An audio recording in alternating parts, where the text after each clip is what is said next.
Kansas Supreme Court came to speak to local schools in the area and held a special session in Manhattan on Tuesday, inspiring one Manhattan High student. The Manhattan community was very active over the weekend. We will give you the rundown on the community's fitness kick. And one Manhattan Indian has found himself lucky to be playing a sport that utilizes his feet rather than his arms.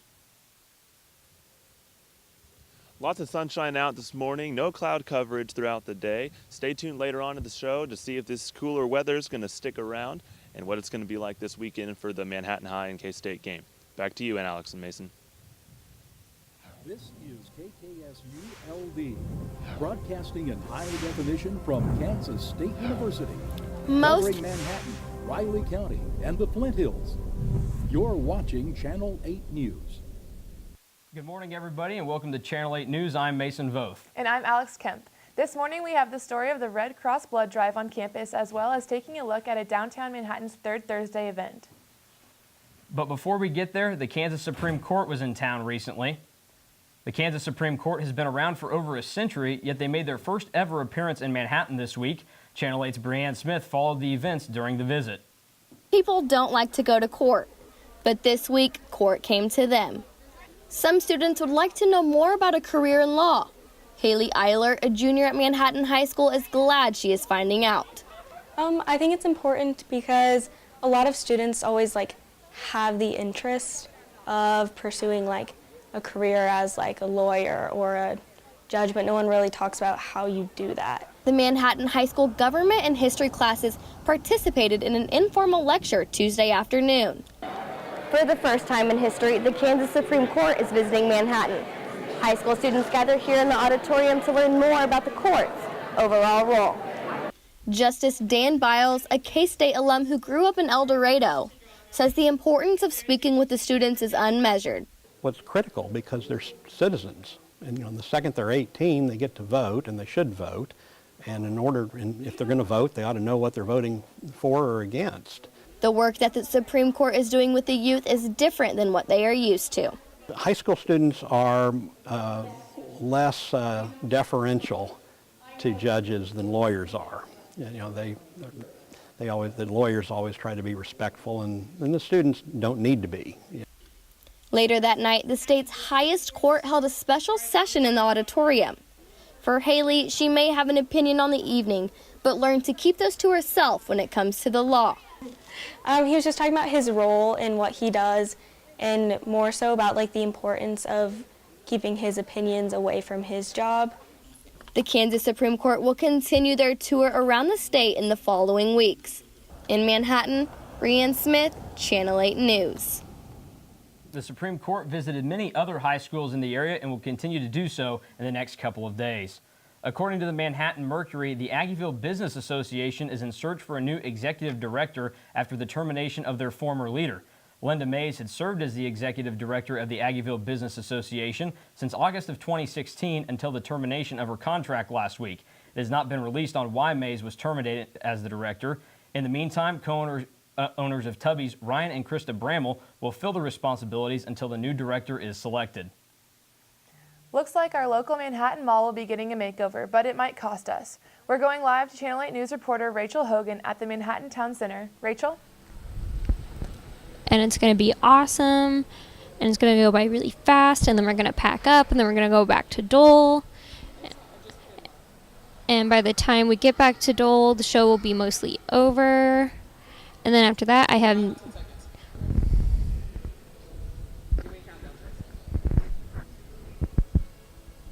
at Manhattan Town Center Mall, where there will be a renovation soon. I'm also here with Manhattan Town Center's marketing manager, Jeff Sutton. Let's see, Jeff, where is the money for this renovation project be coming from? So we're going to be asking, and we're talking with the city about implementing an additional sales tax, possibly starting as early as April 2019. All right, and what can we expect from this renovation project? So we're looking at projects over the next 22 years, and this is common area improvements, non-revenue generating, that affect shoppers. And so it could be a new roof, ceiling, floor, paint, maybe renovate the bathrooms. These are things that shoppers utilize and can notice. All right, and do we know how much the renovations will cost altogether? Well, the total budget over the next 22 years is about $22 million, and a part of that will go to help fund the plaza development, and the city is going to use that dollars off of 3rd Street. All right. And do we know what kind of timeline we have for this? When will it be approved? Well, there's an open forum discussion coming up in October, and then looking for the city to make a vote in November 6th. All right. Thanks for your time, Jeff. Have a great rest of your morning. Thanks. See, Alex and Mason in the studio. Back to you. Thanks so much, Rachel. A whole blood donation process takes only 8 to 10 minutes. The American Red Cross spent this week on K-State's campus to give students the opportunity to donate their time in various ways. Channel 8 reporter Julia Jorns took an opportunity to chat with some of the folks from the Red Cross this week. Taking time to donate blood is easier than one might think. Through an online process, students were easily able to schedule the time that they were available to donate. The Red Cross was also prepared for walk-ins for students who did not have time to sign up in advance. Students not only donated blood to support the efforts of the American Red Cross, but they also spent time volunteering during the blood drive. Carson Orr spent the day volunteering as an escort for those who wanted to donate blood or plasma. My favorite part about volunteering is definitely helping people out. So my job here today has been escorting people, so walking them back and making sure they're getting taken care of. So I had a really good escort that helped me when I donated before, so getting to do that for other people, that's for sure. In response to the recent hurricanes, both K-State students and the Manhattan community have come together at Putnam Hall and the K-State Student Union to help the Red Cross collect donations. Hagen Brandt was one of the many students across campus who wanted to donate blood to help the Red Cross reach their goal. Okay, so today I gave blood at Putnam, and basically I just went in and I already had the app, so it was super easy, and they just scanned my donor card, and I read through the material, and they asked me some questions about like health, did like a mini physical, and then gave blood. If you choose to do a whole blood donation, you can donate every 56 days. In Manhattan, I'm Julia Jorns for Channel 8 News. The American Red Cross sets up donation drives at various locations around Manhattan and on the K-State campus throughout the year. For more information, you can visit the Red Cross website at redcross.org. When Channel 8 News returns, see how local Manhattan businesses and artists have been connecting to the community. And over the weekend, Manhattan brought in thousands to experience the largest Christian music festival in Kansas. Land Grant University, entrusted with serving the needs of our communities and world through the nation's most important research and testing. We don't cater to what's popular. We come together to find out what's next, what will save lives and better the world. Since 1863, our values haven't changed, but our methods have. What defines a land grant university? Community, progress, you. Knowledge is more than a piece of paper.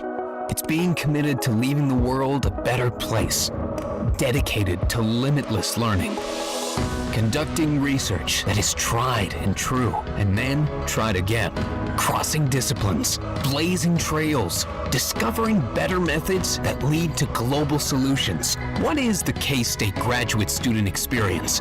Unrestricted, proven, you. What ignites inspiration? It's sparked in every victory, every banner carried high.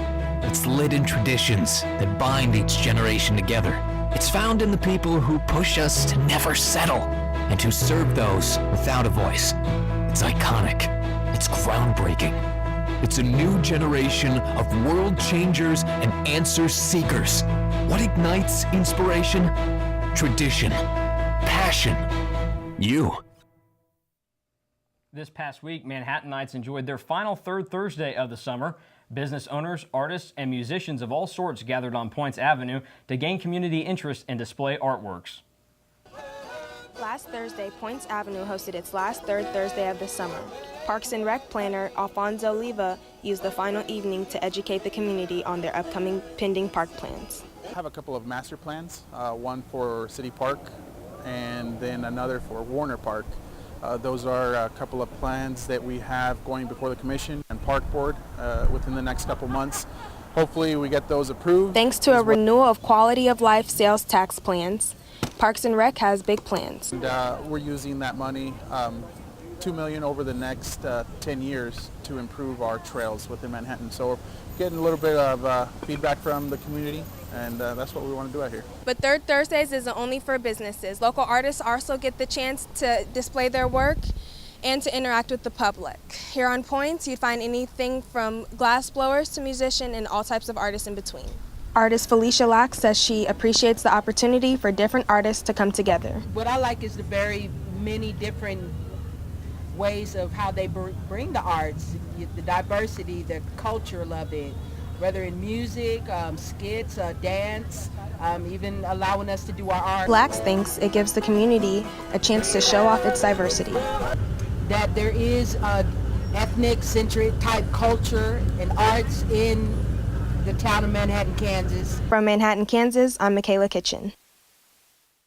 To find out more on the Third Thursday event or other downtown Manhattan events, you can find their website below. This past Saturday, thousands of Manhattan residents gathered at Seco Park for Praise Fest. This event was a day filled with worship, music, family events, and games. Kylie White has more. Past Saturday, thousands of people gathered at Seco Park to attend the largest Christian music festival in Kansas, Praise Fest. This was an all-day-long event that consisted of top Christian music headliners, local artists, and food and events set up for families and kids of all ages. Brendan Jones was soaking in every second of this event, as it was his third consecutive year coming back to enjoy the Christian music artists. I came to this event tonight because, one, it was free. Another reason, I love to worship God. Event co-president David Romero says this event gives people a chance to get together as a community and worship God. The event has three pillars: worship, community, and charity. Every year we want to bring churches together, people together to worship God, to bring community together, kind of break down walls. And then we choose a charity about every 2 years, and we make a charity more known in our community. And we take an offering here in a little while, and we take that offering, we give it completely to that charity. As the night got later, many top Christian headliners came and performed right here behind me. These artists included David Dunn, Jason Gray, Colton Dixon, who placed 7th on American Idol, and loving the outcome. Albert, a first-time attendee, was having the time of his life. I think this is really good for Manhattan because it's inspiring other people to believe in God and to listen to other Christian music. Organizers say this event was a big success for Manhattan, bringing in thousands of people throughout the day, with many people planning on coming back again next year. In Manhattan, I'm Kylie White, Channel 8 News. For more information about Praise Fest, check out their Facebook page at the link below. Temperatures have cooled down in Manhattan over the last week with the start of fall. Logan Wassel will bring you a look at the weather. But before weather, the Manhattan area utilized the great conditions over the weekend to go on the run for causes all over town. The heart-pounding roar, a sea of purple, wielding twists and turns, a sincere smile, a simple phrase. Legacies that span generations, blurring the line between fans and family. Believing we bleed a different color. Foundations defined by a single stone. That special place you love full well. What makes traditions unforgettable? Loyalty. Purple. You.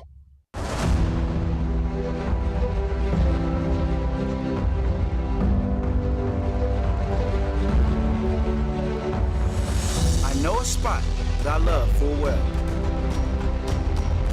'Tis not in forest, nor yet in dell. Ever it holds me with magic spell. I think of thee, alma mater.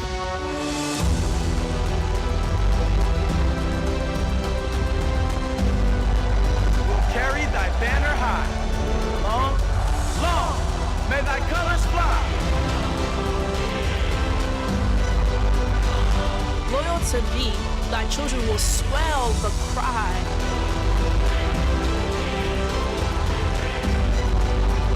Hail, hail, hail, alma mater. This last Saturday, residents all over across Manhattan could be seen running for a good cause. Our very own reporter Ian Jacobson was running all across the town checking out these events. Runners raced around Manhattan last weekend for the 5th annual Wildcats Run for Wellness 5K. The race began at the Kansas State Peters Recreation Complex and featured a route through campus ending back at the rec complex. Proceeds from the run benefit wellness programs put on by the Wildcat Wellness Coalition. It's just helping everybody else recognize that wellness is such a big part of everybody's lives and that everybody should take little strides every day to do something. Following the 5K, Manhattan City Park hosted the Walk to End Alzheimer's. Organized by the Alzheimer's Association, the walk promotes community awareness for the disease as well as raise funds for the fight to end Alzheimer's. Josh Wright, an Alzheimer's Association board member, say these walks are a main source for their fundraising. You know, when I joined the board, my first comment was, why don't we do a walk in Manhattan? I mean, I'm a K-State grad, so I'm biased, but we have a wonderful community here, and people are very passionate about their causes. While the Wellness 5K got people out and active, some of the more experienced runners came to tackle a steeper challenge out at the Konza Prairie for the 6th annual Conquer the Konza 10 and 25K. Along with the wildlife at the Konza Prairie, runners went off-road during the Conquer the Konza races on Sunday. With around 300 runners competing, Ben Sigel, owner of the Manhattan Running Company, said they have little challenge raising money for charity. What we try to do is, with all of our races, we try to have a local philanthropy that we support. And over the last 10 years, we've donated close to $185,000 to local charities. In Manhattan, Ian Jacobson, Channel 8 News. For more information on upcoming running events in the area, check out manhattanrunningco.com. Alex, we had great weather last weekend for all these runs. Do you think we get to see more of it? I'm not sure, but I hope it stays cool. We'll go over to Logan Wassel, who has more on this weekend's weather. Thanks, guys. If we take a look at our national forecast up in the northwestern part of the country, it's going to be low 70s today. And then in the southwestern part of the country around California, it's going to be cloudy, lower 80s. And if we move down to New Mexico, Arizona, it's going to be over 100 today. And then closer to us, closer to home in Kansas, it's going to be about mid-70s, and then if you head south a little bit towards Texas, it's going to be in the upper 70s with some cloud, some sunshine as well. And then if we head over to the northeastern part of the country, it's going to be in a lower 70s, maybe a little clouds today. And then in the southeastern part of the country, it's going to be low 80s with the chances of some thunderstorms. And if we take a look at our Kansas forecast, it's going to be around upper 80s, upper 70s in the closer to Manhattan area. And then if we head down south, it's going to be about mid-70s, and then if we head up to the northeastern part of the country, it's going to be lower 70s, a little cooler than the rest of the state. And then if we look over in the eastern side of the country, it's going to be low 80s. And then if we look at today's forecast in Manhattan, it's going to be upper 60s and sunny by lunchtime. And then if you get closer in the afternoon with today's high, it's going to be about 70s. And then it's going to get into the mid-60s as the sun goes down tonight. And then if we look at this weekend, it's going to be raining on Friday night. The Manhattan High hosts Emporia with chance of showers in the lower 60s. And then on Saturday, Kansas State hosts Texas for a football game. It's going to be chance of rain with the upper 60s, so make sure you want to bring your jacket if you want to avoid getting wet. And then as the weekend ends on Sunday, it's going to be a little warmer again, the mid-80s. And then if we look at this 5-day forecast, it's going to be pretty quick throughout the week, upper 70s, mid-60s, and mid-80s to end off the week. Back to you guys, Alex and Mason. On the other side of the break, high school football saw some classifications start district play last Friday, as well as K-State volleyball starting Big 12 conference action. And one soccer player is trying to make the best out of his final season on the pitch. We may take different paths, but we all move forward, preparing for our future in the same historic library. We meet friends in the bustling student union and experience the exciting atmosphere of campus events. We appreciate individual interests and shared passions. Many different paths, one distinct destination. How does campus life become life experience? Connections, involvement, you. The best kept secret in Manhattan is not a secret anymore. I'm Wyatt Thompson, the voice of the Wildcats, and welcome to JP's Sports Grill. With daily chef-inspired specials, a full bar, and a diverse menu that has something for everyone, this place is guaranteed to impress.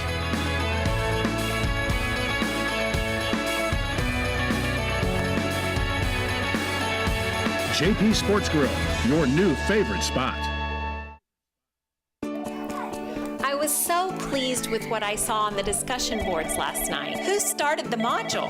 K-State Global Campus offers flexible online learning, the same name brand education, quality programs, and recognized award-winning professors with the flexibility to fit your life. Here you are, sir. Can I get you anything else? For your comfort and safety, vital baggage must be stored in the overhead. K-State Global Campus, always on, always there. Welcome back to Channel 8 News. It's another week of fall athletics at K-State.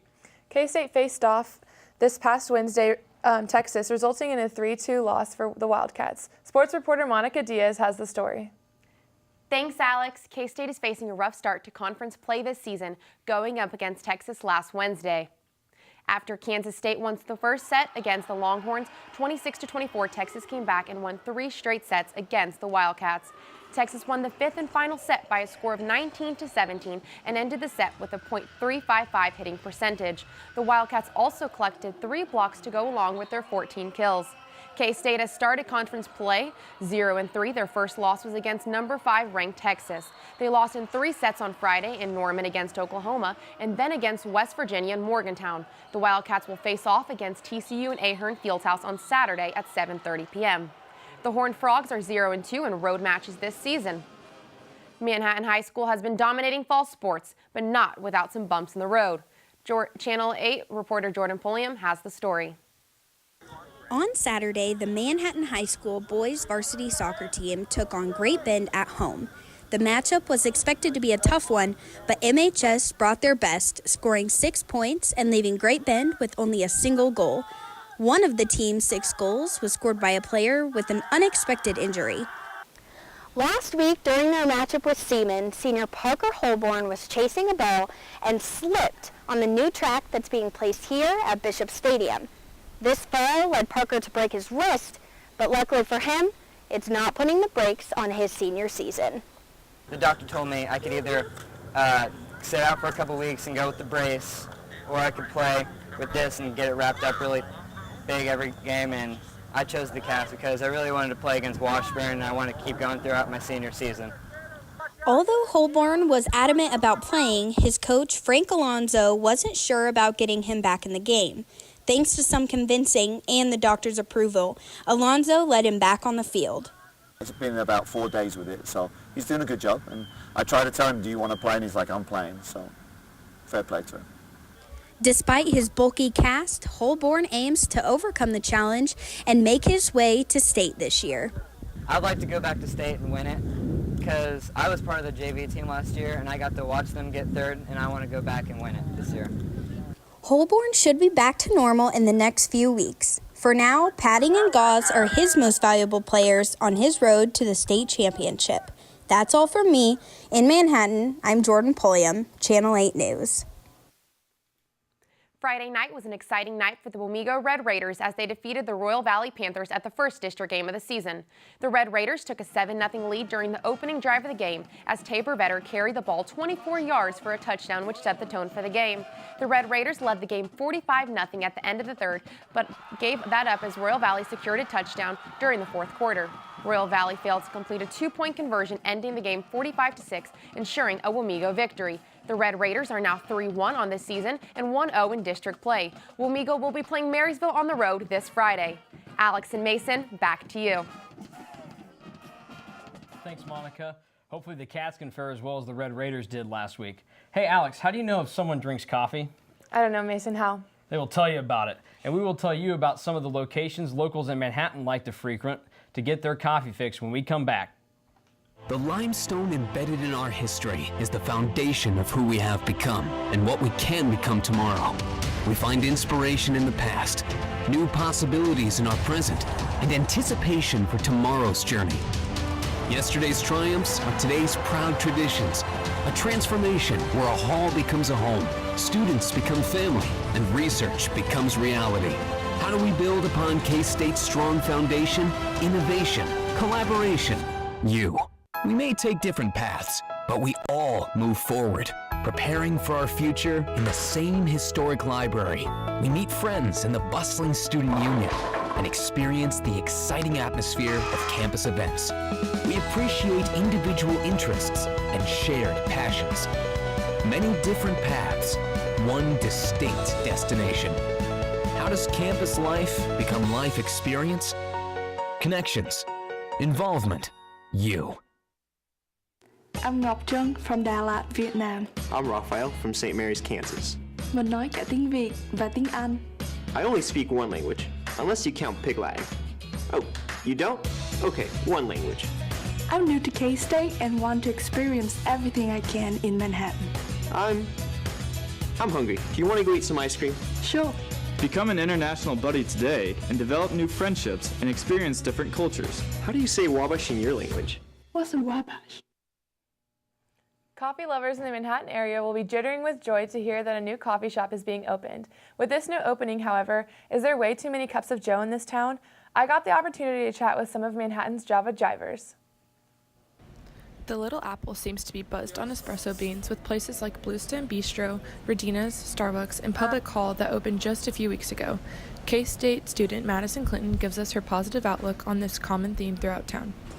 Yes, I've been here for 5 years now in Manhattan, and I've seen quite a growth of coffee shops, and there have been a few recent ones that have sprung up, but I personally like the amount of coffee shops in Manhattan because it gives me options. The caffeine craze continues to multiply throughout the Little Apple. Are Manhattan residents happy with this growing trend, or is their coffee a little too strong? I don't really mind it having so many coffee shops because they're all kind of irrelevant. I just pretty much pick one and stick with it. So, I mean, I guess choice is always better, having a few extra around. It's not going to hurt. Co-owner of the new Aggieville coffee shop, Jessa Vos, tells us why she thinks one more coffee shop is beneficial for our community. Well, we wanted to provide a place that people could come and hang out, and not that Aggieville doesn't have that, but we felt like we could use a little bit more. We are actually good friends with the other people that own the coffee shops around and have collaborated with them to try and make this the best place that we could make it. With the weather starting to cool down, people are definitely looking forward to getting back to their favorite coffee shops here in town to warm them up.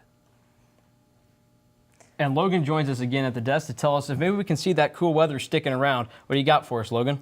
Well, just saying again, this weekend it's going to be a little cloudy with a chance of some rain on Friday night if you're planning on going to see Manhattan High, or on Saturday if you're planning on seeing K-State's game against Texas. You might want to bring a jacket if you're planning on going to those. It could be up to a 40% chance of rain this weekend. Now, on Sunday, though, the heat's supposed to come back into the forecast, so what should we expect when the temperatures rise again? Well, it looks like the clouds are going to go away a little bit. It's going to be in the mid-80s this weekend, closer to the end on Sunday, so it's going to warm up a little bit after the rain goes away.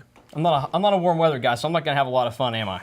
Well, looks like not. We've had a pretty hot summer so far. It looks like it's finally going to be cooling down now. Thanks so much, Logan, for that weather update. Hopefully we get some clear weather for the Cats play Saturday. All right, folks, that concludes this Channel 8 newscast. Thanks for joining us this morning. We hope you catch us next week.